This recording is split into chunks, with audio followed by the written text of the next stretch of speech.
सोनपुर एक छोटा सा गांव था जहां सुबह की हवा में मिट्टी की खुशबू और मेहनत की आवाज घुली रहती थी।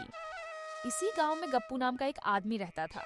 वह बुरा इंसान नहीं था, किसी से झगड़ा नहीं करता था, लेकिन एक आदत ने उसकी जिंदगी रोक दी थी, आलस।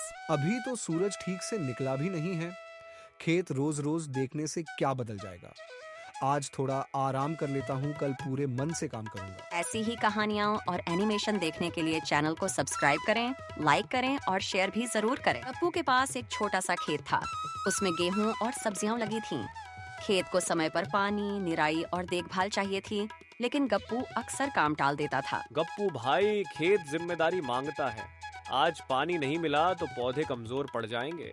मेहनत का समय निकल गया तो नुकसान पक्का है। तुम लोग हर बात को गंभीर बना देते हो। एक दो दिन देर हो भी जाए तो आसमान नहीं गिर जाएगा। जिंदगी सिर्फ काम के लिए थोड़ी है। दिन बीतते गए। गांव के लोग सुबह से शाम तक खेतों में पसीना बहाते रहे। किसी के हाथों में फावड़ा था, किसी के माथे पर पसीना, लेकिन सबके दिल में संतोष था। गप्पू अक्सर छांव में बैठकर दूसरों को काम करते देखता रहा। आज धूप बहुत तेज है, शरीर थक जाएगा।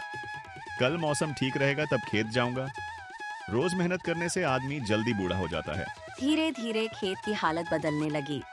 जहां हरियाली होनी चाहिए थी, वहां मिट्टी सूखी दिखने लगी। गप्पू, खेत अब इशारे दे रहा है। समय रहते संभाल ले, वरना बाद में सिर्फ पछतावा हाथ आएगा। बस बस, रोज वही बात। अभी बहुत समय है, मैं कोई भागा नहीं जा रहा हूँ। नमस्कार दोस्तों, अगर आप ये वीडियो को अब तक देख रहे हैं तो आपका बहुत बहुत धन्यवाद। वीडियो का आखिरी हिस्सा जरूर देखें। वहीं सबसे जरूरी बात है, कमेंट में बताइए आपको कैसी वीडियो चाहिए और चैनल को सब्सक्राइब करें। वीडियो पसंद आए तो लाइक जरूर करें। एक रात आसमान में काले बादल छा गए। तेज बारिश हुई। पानी खेतों में भर गया क्योंकि नालियां साफ नहीं थीं। सुबह गप्पू दौड़ता हुआ खेत पहुंचा। ये क्या हो गया? खेत में पानी भर गया है, पौधे दब गए हैं। अगर पहले मेहनत की होती तो ये हालत न होती। गप्पू, मेहनत कभी किसी को छोटा नहीं बनाती, लेकिन आलस जरूर सब कुछ छीन लेता है। आज जो देख रहा है वो तेरे फैसलों का नतीजा है। आज समझ आया कि मैंने खेत नहीं बिगाड़ा, मैंने अपना भविष्य बिगाड़ा है। हर बार कल कहकर मैंने खुद को धोखा दिया। कुछ दिन तक गप्पू चुपचाप रहा। उसने बहुत सोचा। अब और नहीं, आज से मैं काम टालूंगा नहीं। रोज थोड़ा सही, लेकिन ईमानदारी से मेहनत करूंगा। अब आलस नहीं, जिम्मेदारी मेरी पहचान होगी। नया मौसम आया। गप्पू रोज सुबह खेत जाने लगा। हाथ में छाले पड़े, शरीर थका, लेकिन दिल संतुष्ट था। धीरे धीरे खेत फिर हरा होने लगा। इस बार फसल कम थी, लेकिन मेहनत सच्ची थी। आज समझ आया कि मेहनत तुरंत फल दे या न दे, लेकिन आलस हमेशा नुकसान ही देता है। सीख, जो इंसान आज मेहनत से भागता है, कल पछतावा उसकी मेहनत बन जाता है।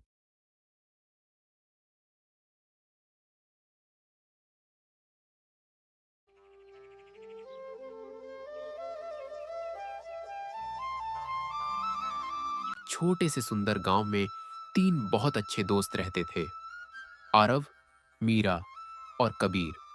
तीनों रोज साथ खेलते, पढ़ते और गांव के बाहर वाले जंगल में घूमने जाते। आरव बहुत समझदार था, मीरा बहुत दयालु थी और कबीर थोड़ा शरारती, लेकिन दिल का अच्छा था। गांव के पास एक रहस्यमयी जंगल था। लोग कहते थे कि वहां एक जादुई नीला पंछी रहता है जो सच्चे दिल से की गई एक इच्छा पूरी कर सकता है, लेकिन उसे देखने के लिए भी दिल साफ होना जरूरी था। एक दिन कबीर बोला, अगर मुझे वह पंछी मिल जाए तो मैं ढेर सारा सोना मांगूंगा। मीरा बोली, मैं अपने गांव के लिए खुशियां मांगूंगी। आरव मुस्कुराकर बोला, मैं बस सबको स्वस्थ और खुश देखना चाहता हूं। तीनों ने तय किया कि वे उस पंछी को खोजने जंगल जाएंगे।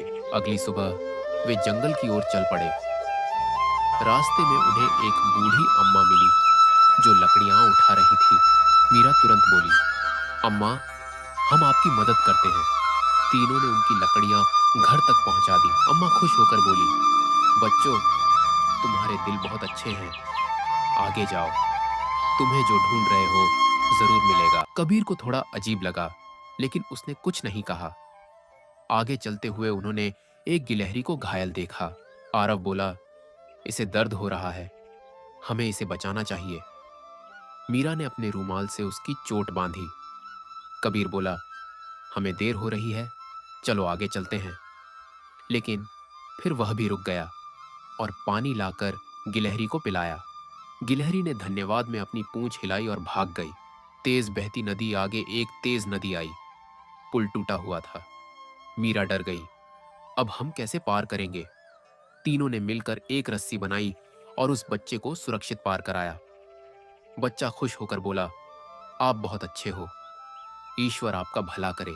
जादुई नीला पंछी थोड़ा आगे बढ़ते ही अचानक आसमान से एक चमकदार नीला पंछी उतर आया और बोला, तुम तीनों ने बिना किसी लालच के दूसरों की मदद की है।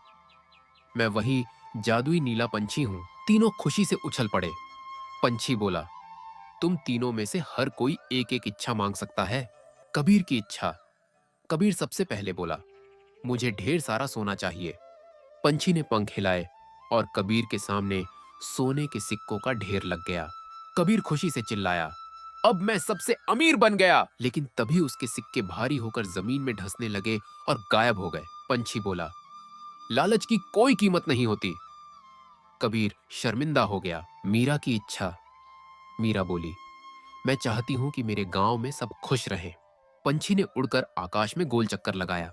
गांव में फूल खिलने लगे और बीमार लोग ठीक होने लगे। आरव की इच्छा। आरव बोला, मैं चाहता हूं कि मेरे दोस्त और गांव के लोग हमेशा एक दूसरे की मदद करें। पंछी मुस्कुराया। उसने कहा, यह सबसे सुंदर इच्छा है। तुरंत सबके दिलों में दया, प्यार और समझ बढ़ गई।